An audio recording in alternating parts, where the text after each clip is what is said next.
नमस्कार,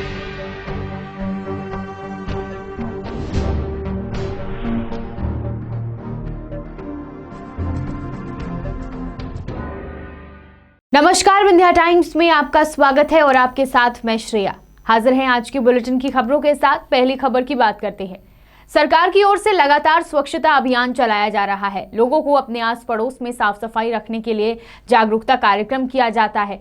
स्वच्छता अभियान के नाम पर लाखों रुपए खर्च किए जाते हैं, लेकिन शहर से गांव तक लोगों को स्वच्छता के प्रति जो जागरूकता फैलाई जाती है, इन सब के बावजूद सरकार का यह अभियान दम तोड़ता दिख रहा है। शहर के भीतर स्थित पुराना बस स्टैंड का हाल आप देख लीजिए। जगह जगह खुली नालियां, शराब की शीशियां और पड़ी गंदगी ने खतरनाक बीमारियों को जन्म दे रखा है।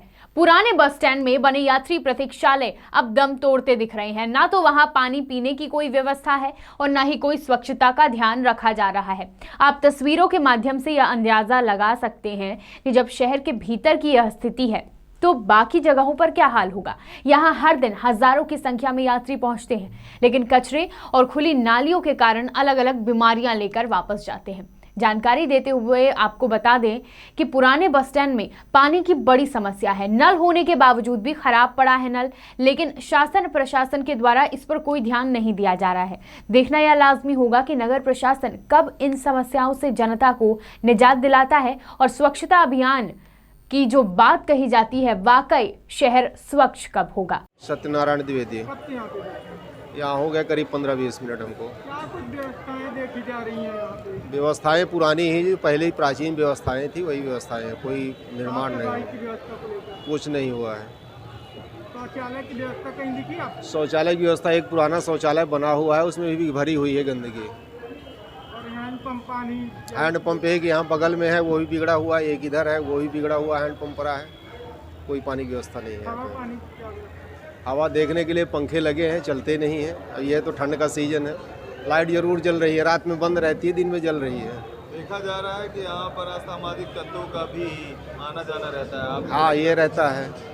जैसे चोर क्या लगता है आपको कि आने जाने वाले लोगों को इससे समस्याएं होती होंगी? होती है समस्याएं आने जाने वाले। एक बार रात की घटना है, यहीं रात में किसी का बैग ही गायब हो गया था।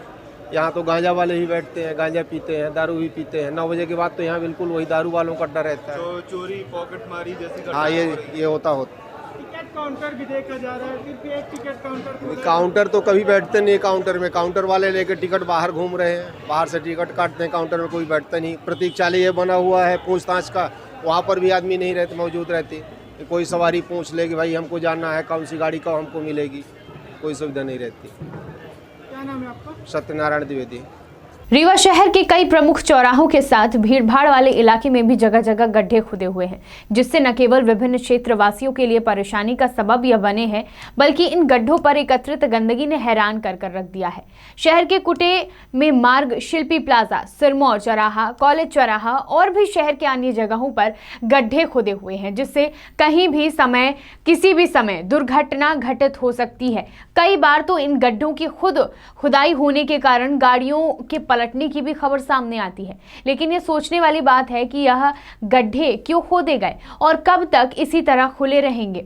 शहर के भीतर भीड़भाड़ वाले इलाकों पर चौराहों में गड्ढे में पानी गंदगी ने लोगों के लिए मुश्किलें बढ़ा दी हैं। इतना ही नहीं, गड्ढों में पनपने वाली गंदगी ने शहर में आए लोगों के लिए परेशानी का सबब बना हुआ है। एक तरफ शहर का विकास कार्य चल रहा है तो दूसरी तरफ शहर के प्रमुख चौराहों के साथ साथ भीड़भाड़ वाले इलाके में भी सड़क निर्माण के बीच ही गड्ढे खोद दिए गए हैं, जिससे विभिन्न प्रकार की समस्याएं उत्पन्न हो रही हैं। लेकिन जिला एवं नगर प्रशासन पूरी तरह से इन सभी समस्याओं से मुंह मोड़कर बैठा हुआ है। अगर इस ओर ध्यान नहीं दिया गया तो किसी भी समय बड़ा हादसा हो सकता है। शहडोल जिले के जनपद पंचायत बुढ़ार में अधिकारियों की मिलीभगत से पंचायत में भ्रष्टाचार होने की खबर प्रकाश में आई है।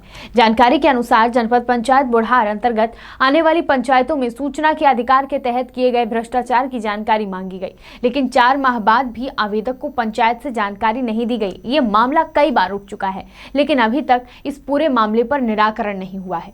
जनपद में बैठे अपीलीय अधिकारी पंचायत कर्मियों के सामने नतमस्तक दिखाई दे रहे हैं और जनपद में बैठे अधिकारी सूचना आयोग की खुलेआम धज्जियां उड़ाते दिख रहे हैं। सोचने वाली बात यह है कि प्रदेश सरकार के द्वारा विकास कार्यों के लिए गरीब जनता के लिए लाखों करोड़ों रुपए पंचायतों में खर्च किया जा रहा है। लेकिन क्या गरीबों को योजनाओं का लाभ जनपद पंचायत दे पा रही है?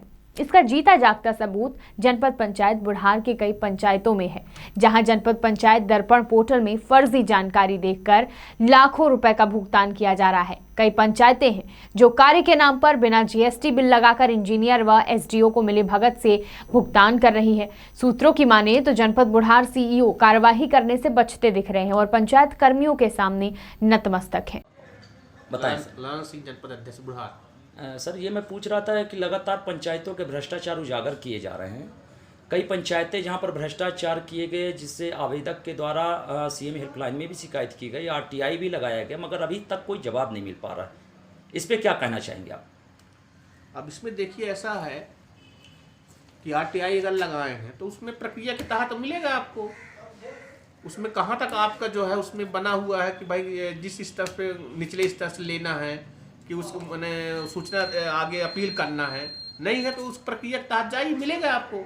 नहीं, अभी तक तो अपील भी हो चुकी है, यहाँ तक कि सूचना आयोग तक अपील, मगर कोई चीज समय सीमा रहती है, समय सीमा के अंदर ही मिलना चाहिए, मिलना चाहिए। मगर इनके द्वारा नहीं, अगर मिला तो राज्य सूचना आयोग में जाइए। नहीं, राज्य सूचना आयोग पे भी गए, अभी तक फिर भी इसके बावजूद कोई जवाब नहीं दिया जा रहा जनपद के द्वारा। मिलेगा, ऐसा नहीं है कि जो प्रक्रिया है उसके प्रक्रिया का अंत तक में अगर जाएंगे राज्य सूचना आयोग तक, तो ऐसा नहीं है कि वहां तक में कोई निराकरण न होगा। सर, ये अपन सीएम हेल्पलाइन की बात करें कि तो सीएम हेल्पलाइन में पोर्टल में दिख रहा है, जिसने शिकायत की थी आवेदक के द्वारा, वो पोर्टल में साफ साफ दिख रहा है कि निराकरण कर दिया गया, जो कि अभी तक किसी प्रकार से कोई सूचना नहीं दी गई आवेदक को। इस पे क्या कहेंगे?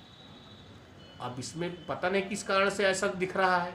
कागज तो भाई जिन्होंने अब अगर सूचना वो लगाया है सीएम हेल्पलाइन, उसको सूचना मिलनी चाहिए। अगर हो सकता है कि किस चैनल से उसको बंद कर दिया गया है, फिर से उसको एक्सटेंड करिए अगर ऐसी बात नहीं, तो ये अधिकारियों की गलती मानते हैं कि अधिकारियों द्वारा इस प्रकार निराकरण को बिना निराकरण के निराकरण कर दिया गया, अधिकारियों की गलती मानते हैं इस चीज़ को? अब उसमें वास्तव में जिसके विरुद्ध लगाए हैं वो अगर जवाब दे दिया होगा तो उसमें अगर सत्यता पाएगा नहीं कि भाई ये झूठा आरोप है, तो हम कहते हैं फिर उसको लगता है मेरे हिसाब से तो सूचना देने की कोई जरूरत नहीं समझे। हाँ? तो ये चीज़ गलत है ना, बिना आवेदक को आप सूचना दिए ही निराकरण कर दिए। हाँ, ये तो गलत है। गलत है ना, सूचना देना चाहिए। क्या नाम है सर आपका? लालन सिंह जनपद अध्यक्ष बुढ़ार। रीवा शहर में धान की बिक्री के लिए जगह जगह पर धान बिक्री केंद्र बनाए गए। कलेक्टर के द्वारा लगातार निरीक्षण किया जा रहा है। मध्य प्रदेश सरकार द्वारा भी प्रदेश के सभी जिले के कलेक्टर को निर्देशित किया गया है कि किसानों को किसी भी प्रकार की समस्याओं का सामना न करना पड़े। इतना ही नहीं, वहां पर हो रही कालाबाजारी को लेकर कलेक्टर सभी अधिकारियों को हर समय चौकन्ना करने रहने के लिए प्रेरित कर रहे हैं। लगातार हो रही कालाबाजारी को रोकने के लिए अधिकारी और कर्मचारी भी सचेत हो गए हैं। लगातार किए जा रहे कालाबाजारी का लाभ बाजारी को रोकने के लिए धरपकड़ की जा रही है और उन पर कड़ी कार्रवाई भी की जा रही है। बीते दिनों जवा थाना क्षेत्र में 4 वाहनों में लोड धान पकड़ी गई थी, जिसे पुलिस अधीक्षक राकेश कुमार सिंह ने खुलासा करते हुए बताया कि रीवा जिले के जवा थाना क्षेत्र के गढ़वा गांव से 4 वाहनों में लोड धान अवैध रूप से बिक्री के लिए लाई गई थी, जिसे पकड़कर उचित कार्रवाई की गई है। लोगों ने उस जगह पे धान पकड़ा है। धान पकड़ने के बाद जो भी वाहन उन्होंने पकड़े धान के साथ, उनको थाना जवा में सुरक्षित रखा है। उसको जांच के उपरांत उन्होंने कहा कि अग्रिम कार्रवाई की जाएगी। थाना जवा में धान पड़ा हुआ है। जैसे ही उनकी तरफ से FIR का आवेदन प्राप्त होता है, प्रथम सूचना प्रतिवेदन दर्ज कर आरोपियों को। सर, धान कहाँ से आ रही है? यूपी की धान है, आपको अच्छी तरह मालूम है। यूपी से ढेर सारी धान आ रही है MP में, और हम लोगों ने ढेर सारी धान पकड़ी है, चाहे वो हनुमाना क्षेत्र में पकड़ी हो, चाहे सुहागी क्षेत्र में पकड़ी, चाहे पनवार में पकड़ी हो। कुछ जगहों पे खाद्य विभाग ने पकड़ा, अधिकांश जगहों पे पुलिस विभाग ने पकड़ा, और एक कार्रवाई लगातार जारी है। शहडोल जिले के रेत खदानों के मामले में वंशिका ग्रुप अपने कारनामों से बाज नहीं आ रहा है। सूत्रों की माने तो खनिज विभाग लगातार रेत ठेकेदार की मिलीभगत से पोकलेन मशीन लगाकर नदियों का अस्तित्व खत्म करने की कगार पर है। वंशिका ग्रुप का अवैध रेत खनन लगातार सुर्खियों में है। ग्रामीणों के द्वारा इसका विरोध किया जाता है, पर जिला प्रशासन ने अभी तक कोई बड़ी कार्रवाई नहीं की। मामला जयसिंह नगर के ग्राम पोड़ी में वंशिका कंस्ट्रक्शन कंपनी के द्वारा अपनी लीज से हटकर कई तहसीलों की प्यास बुझाने वाली जीवनदायिनी सोन नदी को छलनी कर रहा है।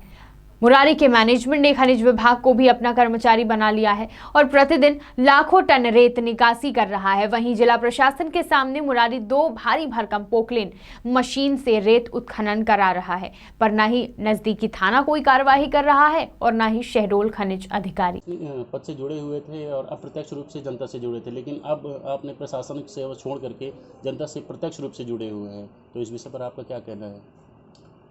वो मेरा उस उद्देश्य था। पहले मैं प्रशासनिक सेवा में था और अभी जो भी परिस्थिति निर्मित हुई उसके आधार पे मुझे लगा कि अब मुझे प्रशासनिक सेवा से बाहर आकर के राजनीति के माध्यम से जन सेवा करने का और जो लोगों के लिए काम करने का उद्देश्य है उसकी पूर्ति करना, ये बस एकमात्र मेरा उद्देश्य रहा है। एक हिसाब से देखा तो ये भी रेत उत्खनन और परिवहन भी इस समय जन समस्या का मुद्दा बना हो, इस विषय पर आप क्या कहना चाहेंगे?